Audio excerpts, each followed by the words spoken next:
नमस्कार दोस्तों, आपके अपने चैनल जीवन शक्ति और भक्ति में आपका बहुत बहुत स्वागत है। दोस्तों, नाग पंचमी की सबसे प्राचीन कथा। प्राचीन काल में एक सेठ जी के 7 पुत्र थे। सातों के विवाह हो चुके थे। सबसे छोटे पुत्र की पत्नी श्रेष्ठ चरित्र की विदुषी और सुशील थी, परंतु उसके भाई नहीं थे। एक दिन बड़ी बहू ने घर लिपने को पीली मिट्टी लाने के लिए सभी बहुओं को साथ चलने को कहा, तो सभी दलिया और खुरपी लेकर मिट्टी खोदने लगी। तभी वहाँ एक सर्प निकला, जिसे बड़ी बहू खुरपी से मारने लगी। यह देखकर छोटी बहू ने उसे रोकते हुए कहा, मत मारो इसे, यह बेचारा निरपराध है। यह सुनकर बड़ी बहू ने उसे नहीं मारा। तब सर्प एक और जा बैठा। तब छोटी बहू ने उसे कहा, हम अभी लौट कर आते हैं, तुम यहाँ से जाना मत। यह कहकर वह सबके साथ मिट्टी लेकर घर चली गई और वहाँ कामकाज में फंसकर सर्प से जो वादा किया था उसे भूल गई।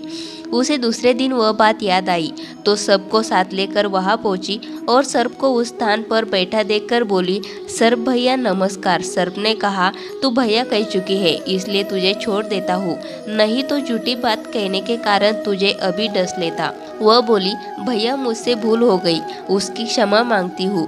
तब सर्प बोला, अच्छा, तू आज से मेरी बहन हुई और मैं तेरा भाई हुआ, तुझे जो मांगना हो मांग ले। वह बोली, भैया मेरा कोई नहीं है, अच्छा हुआ जो तू मेरा भाई बन गया। कुछ दिन व्यतीत होने पर वह सर्प मनुष्य का रूप रखकर उसके घर आया और बोला कि मेरी बहन को भेज दो। सबने कहा कि इसके तो कोई भाई नहीं था, तो वह बोला, मैं दूर के रिश्ते में इसका भाई हूँ, बचपन में ही बाहर चला गया था। उसके विश्वास दिलाने पर घर के लोगों ने छोटी को उसके साथ भेज दिया।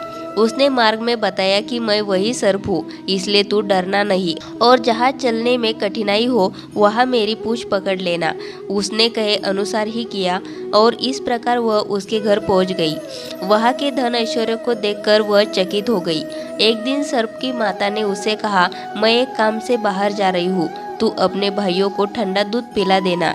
उसे यह बात ध्यान न रही और उसने गर्म दूध पिला दिया, जिसमें उसका मुख बेतरह जल गया। यह देखकर सर्प की माता बहुत क्रोधित हुई, परंतु सर्प के समझाने पर शांत हो गई।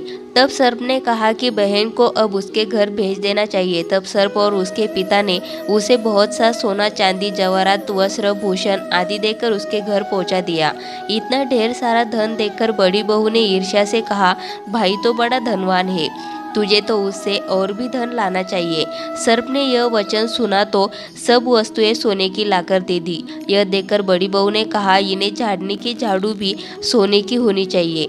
तब सर्प ने झाड़ू भी सोने की लाकर रख दी। सर्प ने छोटी बहू को हीरा मणियों का एक अद्भुत हार दिया था। उसकी प्रशंसा उस देश की रानी ने भी सुनी और वह राजा से बोली कि सेठ की छोटी बहू का हार यहाँ आना चाहिए। राजा ने मंत्री को हुक्म दिया कि उसे वह हार लेकर शीघ्र उपस्थित हो।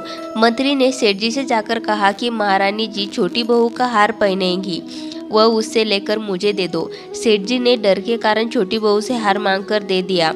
छोटी बहू को यह बात बहुत बुरी लगी। उसने अपने सर्प भाई को याद किया और आने पर प्रार्थना की, भैया रानी ने हार छीन लिया है, तुम कुछ ऐसा करो कि जब वह हार उसके गले में रहे तब तक के लिए सर्प बन जाए और जब वह मुझे लौटा दे तब हीरो और मणियों का हो जाए। सर्प ने ठीक वैसा ही किया। जैसे ही रानी ने हार पहना वैसे ही वह सर्प बन गया। यह देखकर रानी चीख पड़ी और रोने लगी। यह देखकर राजा ने सेठ के पास खबर भेजी कि छोटी बहू को तुरंत भेजो। सेठ जी डर गए कि राजा न जाने क्या करेगा।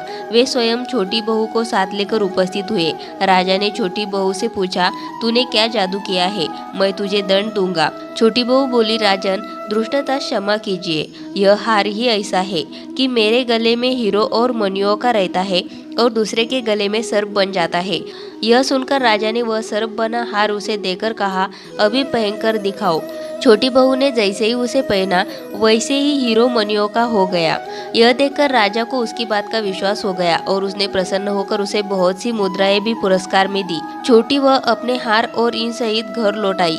उसके धन को देखकर बड़ी बहू ने ईर्ष्या के कारण उसके पति को सिखाया कि छोटी बहू के पास कहीं से धन आया है। यह सुनकर उसके पति ने अपनी पत्नी को बुलाकर कहा, ठीक ठीक बता कि यह धन तुझे कौन देता है। तब वह सर्प को याद करने लगी। तब उसी समय सर्प ने प्रकट होकर कहा, यदि मेरी धर्म बहन के आचरण पर संदेह प्रकट करेगा तो मैं उसे खा लूंगा। यह सुनकर छोटी बहू का पति बहुत प्रसन्न हुआ और उसने सर्प देवता का बड़ा सत्कार किया। उसी दिन से नागपंचमी का त्योहार मनाया जाता है और स्त्रियां सर्प को भाई मानकर उसकी पूजा करती है। दोस्तों, वीडियो अच्छी लगी हो तो वीडियो को लाइक ज़रूर करें और इसी तरह की वीडियोस आपको मिलती रहे उसके लिए चैनल को सब्सक्राइब करके बेल आइकन को ज़रूर प्रेस करें।